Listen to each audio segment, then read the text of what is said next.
لیکن یہ کہ امام مہدی کی حکومت قائم کرنے کے لیے کون لوگ آئیں گے؟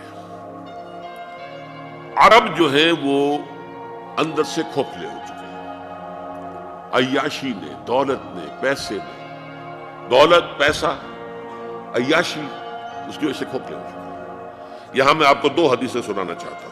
سنن ابن ماجہ کی روایت ہے حضرت ابو ہریرہ سے رضی اللہ تعالی عنہ، قال قال رسول اللہ صلی اللہ علیہ وسلم اذا وقعت الملاحم بعث اللہ بعثا من الموالی ہم اکرم العرب فرسا واجودہ سلاحا یوید اللہ بہم الدین، رواہ ابن ماجہ عن ابی ہریرہ رضی اللہ تعالی عنہ۔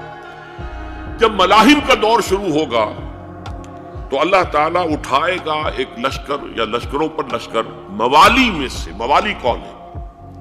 عربوں نے جب فتح کیا تھا اس پورے علاقے کو خلافت راشدہ کے دوران، اور پھر وہ لوگ جو ہے، ایک رائے تو یہ تھی کہ انہیں غلام بنایا جائے سارے آبادیوں کو، لیکن یہ کہ حضرت عمر کا اجتہاد تھا، اس کے مطابق جو ان کو غلام نہیں بنایا گیا تو وہ موالی کی حیثیت رکھتے ہیں۔ عربوں میں دم نہیں ہے، موالی میں سے لشکر اٹھیں گے کہ جو در حقیقت حضرت مہدی کی حکومت کو قائم کرے گی۔ دوسری حدیث سنیے عن عبداللہ ابن الحارث رضی اللہ تعالی عنہ، اور یہ ابن ماجہ کی روایت ہے، قال قال رسول اللہ صلی اللہ علیہ وسلم یخرج ناس من المشرق فیوطئون للمہدی یعنی سلطانی، لشکر نکلیں گے، لوگ آئیں گے مشرق سے، اور وہ حضرت مہدی کی حکومت کو جمائیں گے اور قائم کریں گے۔ اب ذرا نوٹ کیجئے کہ جزیرہ نماء عرب کے مشرق میں کون سے ملک ہیں؟ تین: ایران، افغانستان، پاکستان۔ یہ تین سالڈ مسلم ممالک، مسلم آبادی اکثریت۔ ویسے تو یہ کہ آگے ہندوستان میں 20 کروڑ مسلمان ہیں، لیکن وہ 20 کروڑ جو ہے وہ تو 80 کروڑ کے اندر تحلیل ہو جاتے ہیں غیر مسلموں میں، لیکن یہاں جو معاملہ ہے یہ غالب اکثریت کا۔ ان میں سے ایران کا معاملہ جہاں تک ہے، نمبر 1 یہ کہ وہ شیعہ عقائد کے حصار میں بند ہے، اس سے ادھر ادھر ہونا اس کے لیے ممکن نہیں۔ حدیث میں یہ بھی آتا کہ اصفہان سے 70,000 یہودی دجال کا ساتھ دیں گے۔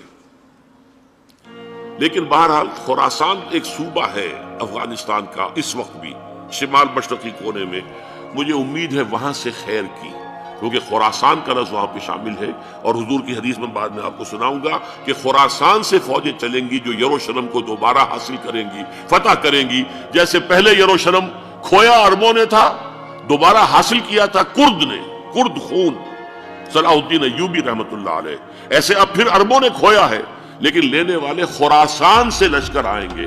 یخرج من خراسان رایات سود لا یردها شیء حتی تنصب بإیلیا، خراسان کے علاقے سے کالے علم لے کر لشکر چلیں گے جن کے رخ کو کوئی موڑ نہیں سکے گا جب تک کہ وہ جا کر یروشلم میں نصب ہو۔ اس کے بعد نام آتا ہے پاکستان کا۔ یہ ہے میری اور آپ کی داستان، اور یہ ہے سبب جس کی وجہ سے کہ میں آپ سے یہ گفتگو کر رہا ہوں۔ اصل میں تو کس لیے؟ محض ایک علمی استفادہ، محض اپنی بات آراء کو ظاہر کرنے کا شوق نہیں، بلکہ یہ کہ اپنی ذمہ داری ہم پہچانیں کہ ہم کس مقام پر کھڑے ہیں۔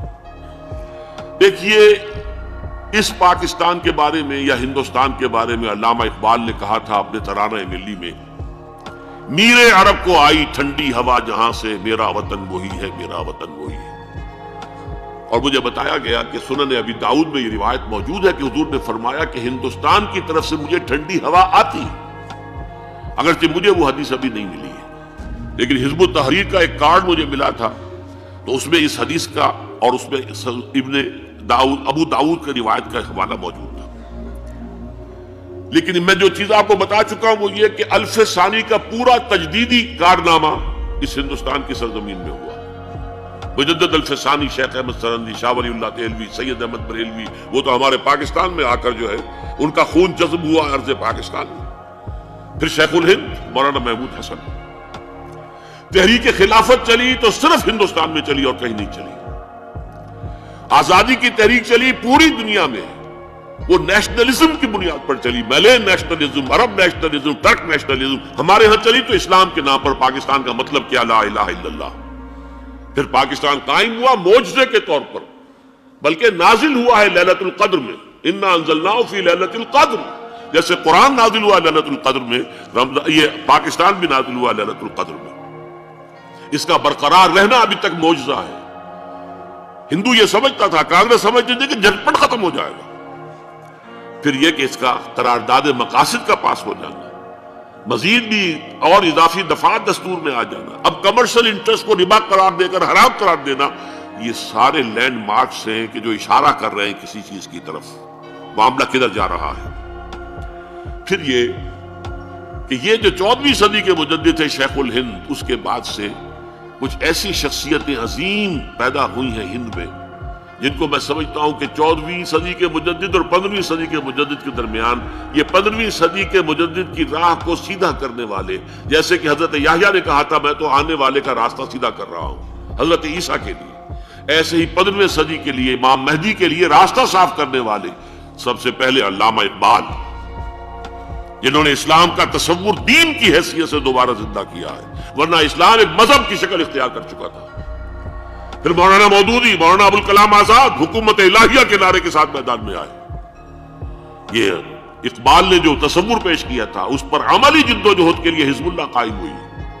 نوٹ کر لیجئے 11 برس کا فرق ہے عمر کا علامہ اقبال کے اور ابوالکلام کے، اور 1913 میں جب حزب اللہ قائم کی ہے اس وقت علامہ اقبال کی ملی شاعری اپنے عروج کو پہنچ چکی تھی۔ پھر یہ کہ علامہ اقبال کے بعد تعبیر جو ہے اس کام کی وہ ابوالکلام نے کی، لیکن روایتی علماء کی شدید مخالفت کی وجہ سے وہ بددل ہو کر چھوڑ گئے، کانگریس میں شامل ہو گئے، بساط جو ہے حزب اللہ کی انہوں نے لپیٹ دی۔ پھر مولانا مودودی آئے، انہوں نے وہ ڈور جو ہے اس کا سرا تھاما، جماعت اسلامی قائم کی حکومت الہیہ ہی کے قیام کے لیے۔ اگرچہ میرے نزدیک یہ کہ وہ انتخابی اور ایک قومی سیاست کی ایک جماعت بن کر پاکستان میں جو ہے دلدل میں پھنس گئی ہے، اب ہم اس کی کوشش کر رہے ہیں، تنظیم اسلامی اور یہ تحریک خلافت جس کے تحت یہ جلسہ ہو رہا ہے، یہ ساری چیزیں وہ ہیں کہ آپ کو سوائے پاکستان کے اور کہیں نہیں ملیں گی پوری دنیا میں۔ معلوم ہوتا ہے کہ پاکستان کو بہت بڑا رول پلے کرنا ہے اس میں، اور اس کے ساتھ اب جمع کر لیجئے افغانستان کی عمارت افغانستان، اسلامی عمارت افغانستان قائم ہو چکی ہے۔ یہ پچھلے 20 سالوں میں جو کچھ وہاں ہوتا رہا ہے اس سے پہلے تصور نہیں ہو سکتا تھا۔ علامہ اقبال کے فرزند بھی دیکھ کر آئے ہیں، تو اگرچہ وہ خود میں سمجھتا ہوں کہ خاصے انہیں آپ لبرل کہیں، آزاد خیال کہیں، لیکن اس درجے متاثر ہو کر آئے تھے کہ انہوں نے یہ کہا افغانستان میں جو میں نے حالات دیکھے ہیں کہ اگر 2-4 اور مسلمان ملکوں کے اندر یہ نظام قائم ہو جائے تو پوری دنیا مسلمان ہو جائے گی۔ یہ سب کچھ کیسے ہو رہا ہے؟ یہ آنے والے دور کی جھلکیاں ہیں۔ Coming events are casting their shadows before. یہ سب بتا رہے ہیں کہ پاکستان افغانستان کو مل کر اس میں کوئی عظیم رول پلے کرنا ہے۔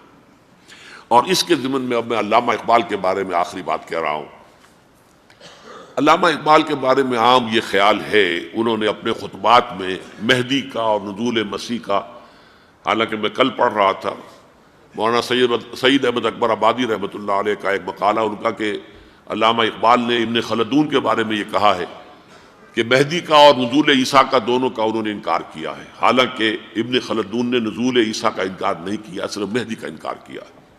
بہرحال علامہ اقبال نے خطبات میں انکار کیا ہے، لیکن یہ کہ اپنی شاعری کے اندر میں چیلنج کرتا ہوں کسی بڑے سے بڑے اقبال شناس کو، ان کا یہ شعر ذرا سنیے: خضر وقت از خلوت دشت حجاز آید بروں، کارواں زی وادی دور و دراز آید بروں۔ خضر وقت، امام وقت، رہنمائے وقت، قائد وقت، خلوت دشت حجاز، حجاز کی صحرا کی کسی خلوت گزینی سے نکل کر باہر آئیں گے۔ میں حیران ہوتا ہوں علامہ کے اس فکر پر اور اس مصرے پر۔ یہاں انہوں نے شیعہ اور سنی دونوں کے کانسیپٹ جمع کر دیے۔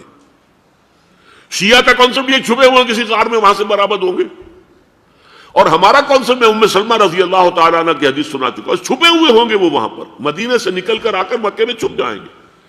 اس خانہ جنگی کی حالت میں لوگ ان کی طرف دیکھ رہے ہوں گے، سوچتے ہوں گے انہیں میدان میں آنا چاہیے، کوئی پارٹ پلے کرنا چاہیے، امت کی کوئی رہنمائی کرنی چاہیے، لیکن وہ چھپیں گے، وہ کارے ہوں گے، وہ اس ذمہ داری کو قبول نہیں کرنا چاہیں گے، جا کے چھپ جائیں گے مکے میں، وہاں سے مکے والے انہیں نکالیں گے، اور وہ کارے ہوں گے، انہیں بالکل یہ پسند نہیں ہوگا کہ یہ ذمہ داری اٹھائیں۔ تو خضر وقت از خلوت دشت حجاز آید بروں، کارواں زی وادی دور و دراز آید بروں۔ کارواں جو چلے گا ان کی مدد کے لیے اس وادی دور و دراز، اس زی عظیم وادی دور و دراز، یہ وادی سندھ ہے۔ وادی سندھ جو ہے ہم سمجھتے ہیں کہ صرف یہ پاکستان اور پنجاب جو ہے یہ اس میں شامل ہے، سندھ اور پنجاب نہیں، افغانستان کا پورا مشرقی علاقہ اس میں شامل ہے۔ جیسے دریائے جہلم سندھ میں جا رہا ہے، جیسے دریائے گلگت سندھ میں آ کر ملتا ہے، جیسے دریائے چناب اور راوی اور جہلم اور یہ سب جا رہے ہیں اور آ رہے ہیں، اسی طرح دریائے کابل کہاں سے آ رہا ہے، دریائے گومل کہاں سے آ رہا ہے، ٹوچی کہاں سے آ رہا ہے، یہ سارا جو ہے ڈرین جو ہو رہا ہے، ایسٹرن جو ہے پارٹ آف افغانستان، یہ سب وادی ہے۔ اس وادی کے یہ دو حصے ہیں، ایک حصہ جو ہے یہ ادھر پاکستان میں ہے اور اسی وادی کا دوسرا حصہ جو ہے وہ افغانستان میں ہے۔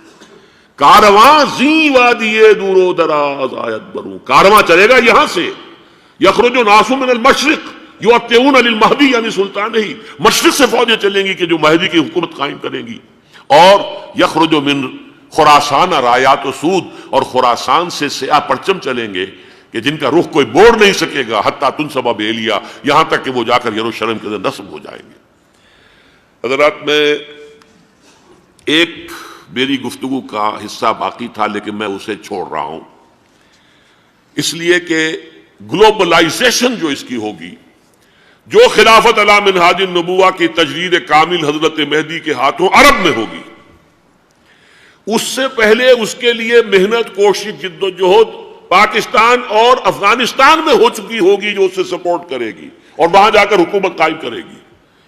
اس کے بعد گلوبلائزیشن کا جو مرحلہ اس کا ہے وہ حضرت مہدی کے ہاتھوں نہیں ہے، وہ حضرت عیسیٰ ابن مریم ان کے نزول کے بعد ہے، جن کے نزول کے بعد دجال کا خاتمہ ہوگا اور یہودیوں کا استحصال ہوگا، مسلمانوں پر بھی بڑی تکالیف عربوں پر آئیں گی، شدائد آئیں گے، لیکن یہ وہ میں حصہ ملتوی رکھتا ہوں کسی دوسری محفل اور کسی دوسری مجلس اور نشست پر۔